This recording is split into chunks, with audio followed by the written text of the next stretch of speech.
आज कम से कम 21 तारीख होने वाला है। मैं ग्राम फोटो बना दे रहा हूँ, लेकिन तो एक बार ना फोन आई थी ना एक बार तो SMS आई थी। तो यार तो बोले नहीं जी रिचार्ज कराए बस।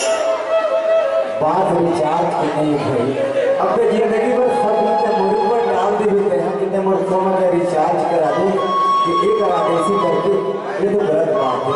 संगी सरकारी लगी बोले चाचा जी। विश्वास कर मैं पर दोस्त तोर हाल चाल पूछे तोर घर पर भेजे रही, लेकिन जाके तोर गाड़ी दादा बनना और दोस्त वाला अपन द्वारी से बाहर निकाल दी ना रहने दे तो लगानी बोला। ये सबके बाद एक अवकाश के जानकर कि बेजा वो लोग बोल देवे और बेटी बीमार है वैसे में कौन बोल नहीं सकते। तोर लबारी है जी।